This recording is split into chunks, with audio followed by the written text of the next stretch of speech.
C'est samedi quand je prêchais que le Seigneur m'a encore enseigné. Et c'est pourquoi je fais ce direct à la maison.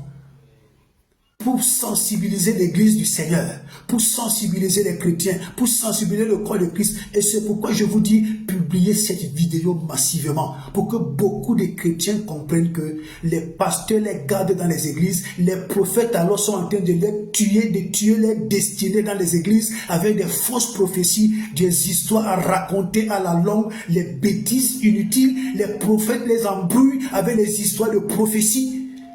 Pourtant, ce sont leurs destinées qui sont en train d'être tuées. Des chrétiens, des pasteurs, des prophètes, eux-mêmes qui n'enseignent, qui ne cherchent pas à savoir quelle est la vision de Dieu pour leur vie. Parce que c'est dans la vision de Dieu que se trouve ton épanouissement, la gloire de Dieu dans ta vie. C'est dans la vision de Dieu. Quand Dieu m'a fait comprendre ça samedi, j'ai dit, my God, Dieu. Voilà pourquoi beaucoup des enfants souffrent pour rien.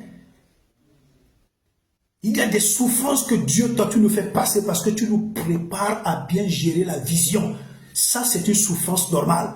Mais des souffrances inutiles que nous-mêmes, nous provoquons parce que nous refusons d'être attentifs à l'écoute de ta voix pour embrasser la vision.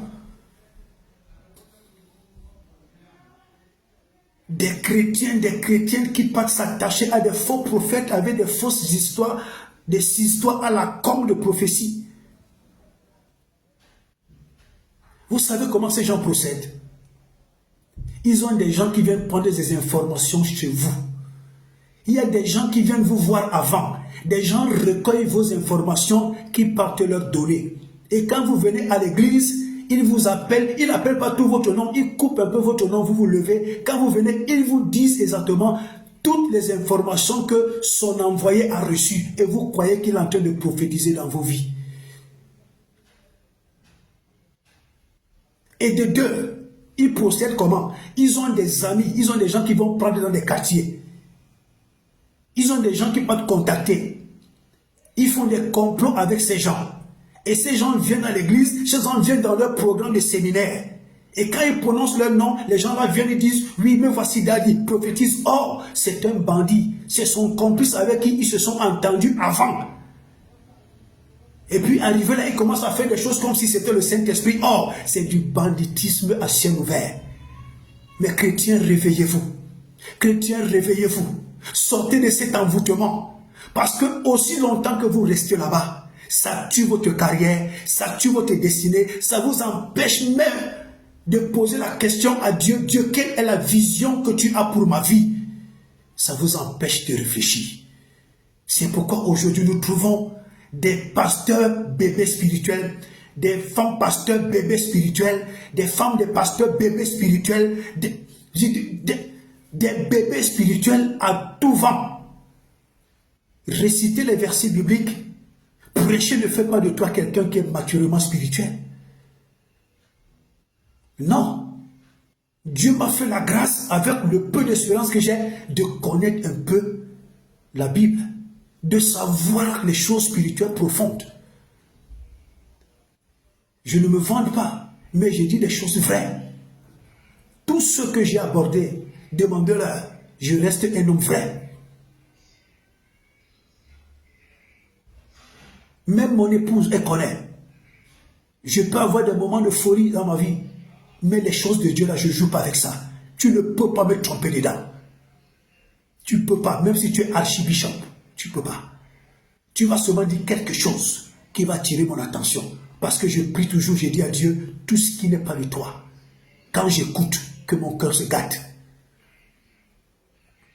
Je ne peux pas rester longtemps dans un endroit où on enseigne des bêtises. Je ne peux pas rester longtemps dans un endroit où on enseigne des faussetés. Je ne peux pas rester à un endroit longtemps où ma foi sera en danger.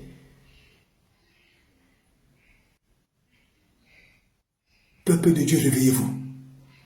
Mais je dis encore, ces faux prophètes-là, ces faux prophètes qui sont en train de pratiquer sur vous la franc-maçonnerie juive qu'on appelle la Kabbale. Et ce sont des kabbalistes. Ils ne travaillent pas avec le Saint-Esprit, mais ils travaillent avec les esprits des démons qu'on appelle Shekinah.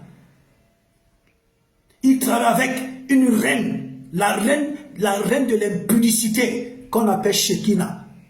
Il travaille avec des mauvais esprits. Tous ces pasteurs parlaient de Jésus. Tous ces faux prophètes et ces pasteurs-là, ils parlaient de Jésus, ils parlaient de Jésus. Or, dans leur livre sacré, dans la Kabbale, tous ces gens qui pratiquent cela, ils disent que dans leur livre, il est écrit que Jésus-Christ est un salaud.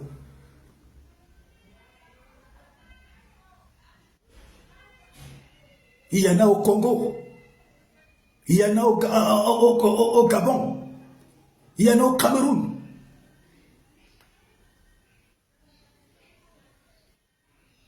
Ces faux prophètes-là, Dieu va vous confondre. Dieu va vous confondre. Vous serez en train de prêcher comme ça, un jour vous tombez pour ne plus vous relever. Et tout ce que vous avez volé au peuple de Dieu va disparaître. Parce que on ne mange pas sur le dos de Dieu. Alléluia. Alléluia.